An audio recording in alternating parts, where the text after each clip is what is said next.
أعوذ بالله من الشيطان الرجيم.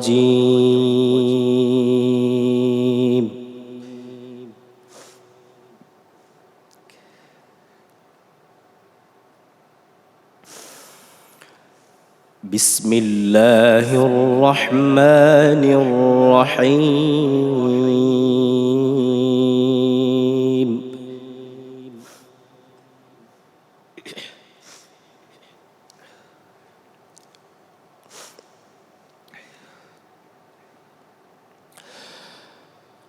وما اختلفتم فيه من شيء فحكمه إلى الله.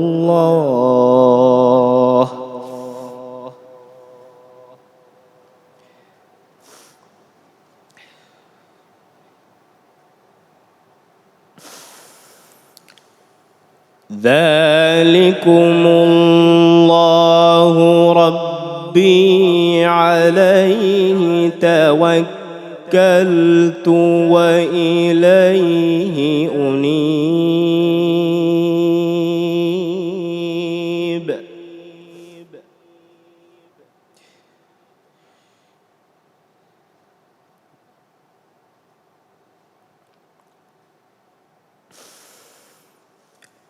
فاطر السماوات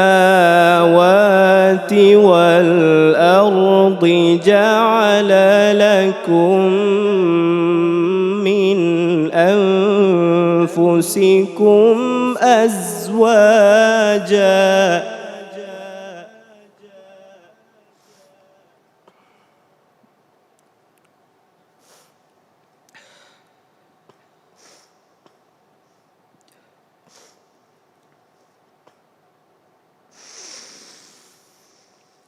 جعل لكم من أنفسكم أزواجا ومن الأنعام أزواجا يذرأكم فيه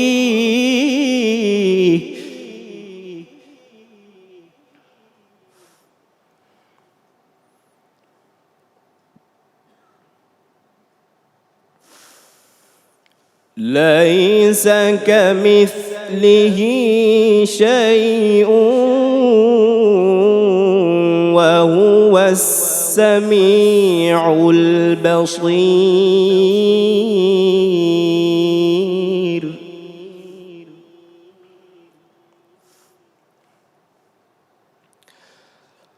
له مقاليد السماوات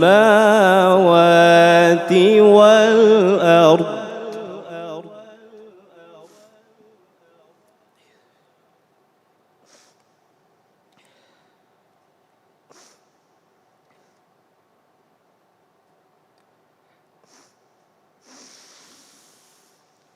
يبسط الرزق لمن يشاء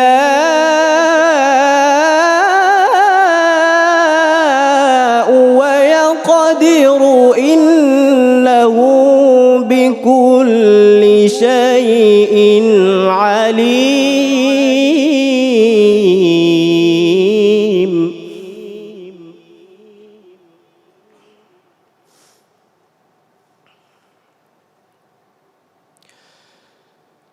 شرع لكم من الدين ما وصى به نوحا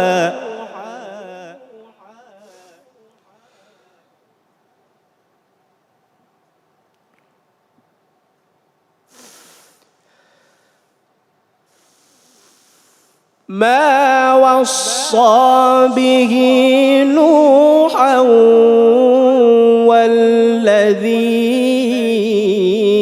أوحينا إليك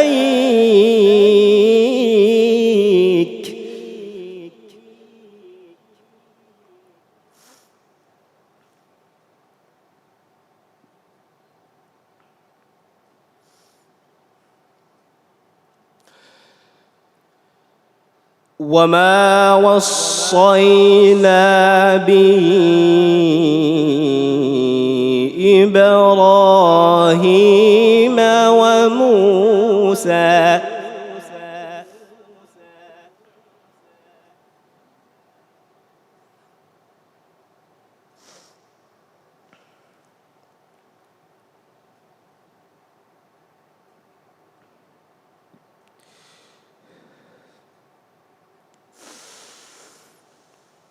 وما وصينا به إبراهيم وموسى وعيسى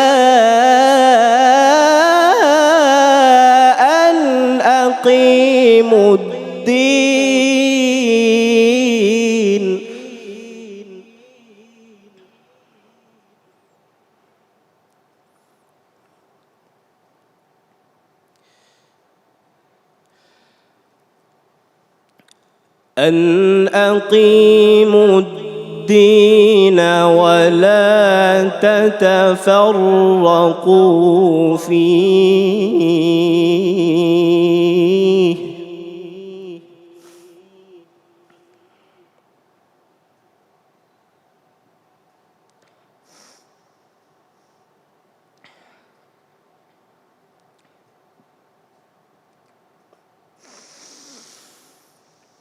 كبر على المشركين ما تدعوهم إليه الله يجتبي إليه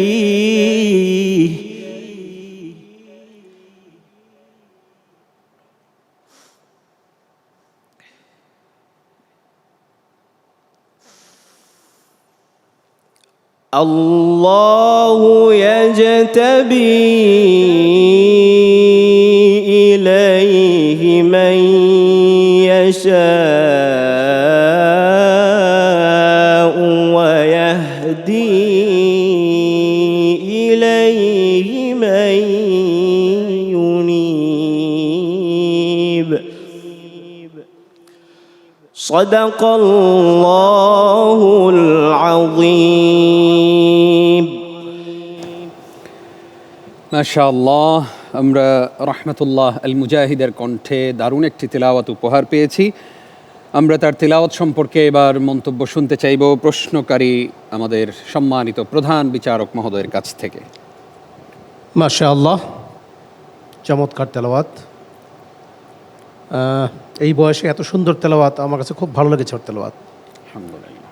একটা প্রতিযোগিতার মধ্যে যেই ধরনের তেলাওয়াত করা উচিত ও ঠিক সেরকম তেলাওয়াতই করেছে।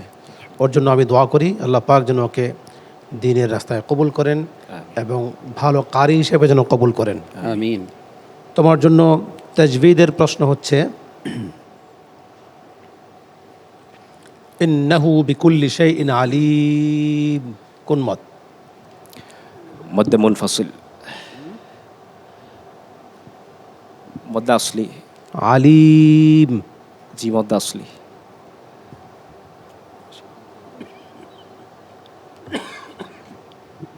হয়নি, মধ্যে আরজি। জাযাকাল্লাহ খাইর। আমরা আসতে চাই উস্তাজ প্রফেসর আব্দুল মতিন আজহারি, আপনার কাছে জানতে চাই যে আমি যখন রহমাতুল্লাহ আল মুজাহিদের তেলাওয়াত শুনছিলাম, আমি বেশ কয়েক মাস আগে ইন্দোনেশিয়ান একজন কারির তেলাওয়াত শুনছিলাম। এই যে ও অনেকগুলো ভাঙা দিচ্ছিল, সেই কারির সাথে কিছুটা মিলে যায়, যদিও আমার সেই কারির নাম মনে নেই। আপনি তো দেশ বিদেশ অনেক জায়গায় ঘুরেছেন, অনেক কারিদের তেলাওয়াত শুনেছেন, আপনার কাছে তার তেলাওয়াত কেমন লেগেছে? বিসমিল্লাহ, মাশাআল্লাহ, মুবারক আলাইক। রাহমাতুল্লাহ আল মুজাহিদ নামের মধ্যেই রয়েছে একটি আন্দোলন। সে শুরু থেকেই সুন্দর তিলাওয়াত করেছে, আমরা মুগ্ধ হয়েছি। আমাদের যেই তেলাওয়াতের প্রয়োজন সেই তেলাওয়াত তার মধ্যে তার কাছে আমরা খুঁজে পেয়েছি। আজকেও তার তিলাওয়াতের মধ্যে একটা পেশাদারিত্ব এর ছাপ রয়েছে, অর্থাৎ প্রফেশনাল কারিদের মতো করে তিলাওয়াত করেছে। মাশাআল্লাহ, আমরা আশ্বস্ত হয়েছি। শুধু তাজবীদের প্রশ্নটাতে আমাদেরকে একটু সে ঠেকিয়ে দিয়েছে। তো আমরা আশা করব ইনশাআল্লাহ রহমতুল্লাহ উত্তরোত্তর উন্নতি লাভ করবে ইনশাআল্লাহ। কোরআনের আলো সারা বিশ্বে ছড়িয়ে দেবে। আল্লাহ তাআলা তোমাকে একজন কোরআনের প্রকৃত ধারক বাহক হিসাবে কবুল করুন। আমিন। আল্লাহুম্মা আমিন। আসতে চাই উস্তাদ কারি আবু সালেহ মোহাম্মদ মুসা আপনার কাছে, জানতে চাই যে বিগত পর্বগুলোতে আপনারা এই আজকের পর্বে যারা তিলাওয়াত করেছে তাদেরকে বিভিন্ন ধরনের পরামর্শ দিয়েছেন, ছোট ছোট কিছু ভুল ধরিয়ে দিয়েছেন। আমাদের সর্বশেষ প্রতিযোগী মুজাহিদ আপনাদের সেই কথাগুলো কি রেখেছে? আলহামদুলিল্লাহ, তার তেলাওয়াত সুন্দর, বরাবরের মতোই সে ভালো করেছে, সে রেখেছে মাশাআল্লাহ। আমি তাকে আরেকটু পরামর্শ দেব, ওয়াকফি আদার ক্ষেত্রে আরেকটু যত্নবান হতে হবে। আমার কাছে এখানে দু এক জায়গায় একটু মিস্টেক মনে হয়েছে আমার কাছে, তো এই বিষয়গুলো খেয়াল করলে আরও ভালো করতে পারবে। ইনশাআল্লাহ। আরও ভালো করো, আল্লাহ তোমাকে কবুল করুন। আমিন। আল্লাহুম্মা আমিন। জাযাকুমুল্লাহ খাইর। মুজাহিদ, তোমার ব্যাপারে একটাই অভিযোগ, তাজবিদের দিকে নজর দাও না, এই জায়গায় আরও একটু সচেতন হতে হবে, কেমন? ইনশাআল্লাহ। ইনশাআল্লাহ। আসসালামু আলাইকুম ওয়া রাহমাতুল্লাহি ওয়া বারাকাতুহু। ওয়ালাইকুম আসসালাম ওয়া রাহমাতুল্লাহি ওয়া বারাকাতুহু।